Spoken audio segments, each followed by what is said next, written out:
태평로 이런 국회엔 세금이 아깝다. 특검법 뒤늦게 개정해 재판 지연. 낙태죄법 개정 시한 2년 넘겨. 야간집회법 개정은 12년째 방치. 그러면서 검수완박 등 입법 횡포. 최원균 온설위원 2023년 01 월 18일. 김기춘 전 청와대 비서실장과 조윤선 전 문체부 장관은 문학의 블랙리스트 사건으로 6년째 재판을 받고 있다. 흔치 않은 일이다. 두 사람은 애초 구속됐다가 풀려나 불구속 상태로 재판을 받았다. 그래도 재판이 이렇게 길어지는 건 당사자에게 고통이다. 어느 법조인 말처럼 재판 지연은 신체에 구금이 없더라도 정신을 구금하는 것이기 때문이다. 당사자들이 다툴 게 많아서라면 모르지만 이건 그것도 아니다.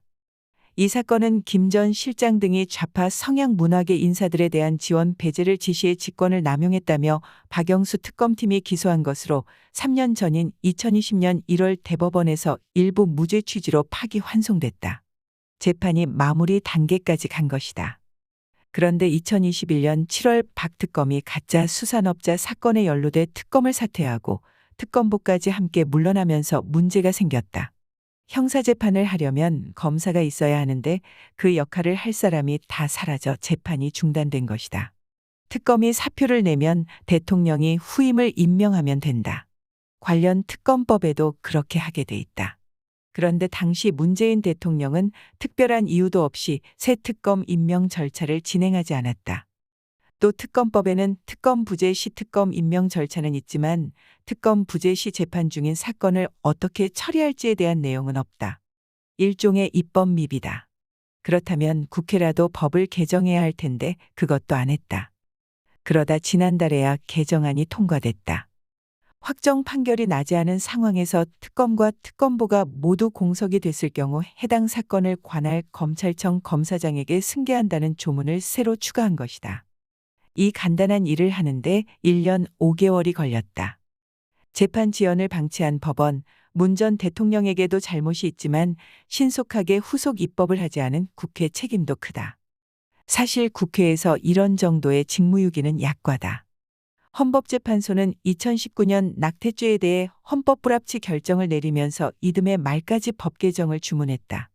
헌법 불합치는 법 조항을 바로 위헌으로 할 경우 생기는 혼란을 막기 위해 법 개정 시한을 두는 것이다. 하지만 국회가 개정 시한을 지키지 않아 2년 넘게 입법 공백 상태다.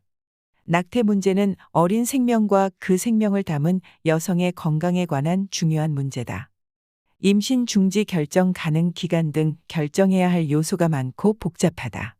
그런데 국회는 정쟁에만 몰두할 뿐 입법엔 별로 관심이 없다. 야간 5개 집회 문제는 더 심각하다. 헌재는 2009년 9월 일출 전이나 일몰 후에 5개 집회를 금지하는 집시법 조항에 대해 헌법 불합치 결정을 내리면서 법 개정 시한을 2010년 6월까지로 정했는데 국회는 12년 넘은 지금까지 개정을 하지 않고 있다. 이 때문에 집회는 사실상 24시간 허용되는 상황이고 경찰은 사생활 평온을 해칠 우려가 있는 경우 집회를 금지할 수 있다는 다른 조항을 끌어들여 야간 집회를 금지하는 식으로 대응하고 있다고 한다. 당장 큰 혼란이 생기지 않는다고 중요한 정책들을 이렇게 등한시해도 되나. 헌법상 부여된 국회의 입법권은 국민에게 보탬이 되는 좋은 입법을 하라는 의무이기도 하다. 그 의무를 저버린 국회에서 민주당은 지난 정권 때 북한 김여정이 하명하자 대북전 당금지법을 강행했다. 58에 대해 정부 발표와 다른 주장을 하면 처벌하는 법도 시행했고 검찰 수사 방탄 차원에서 검수완박법도 밀어붙였다. 해야 할 일은 안 하면서 입법권을 멋대로 휘두른 것이다. 압도적 의석을 무기로 버린 입법 독재이자 횡포다. 새삼스러운 일도 아니지만 이런 국회를 위해 세금을 쓴다는 게 너무 아깝다. 이호근 방송. 구독, 좋아요는 좋은 방송을 만드는 데 큰 힘이 됩니다. 감사합니다.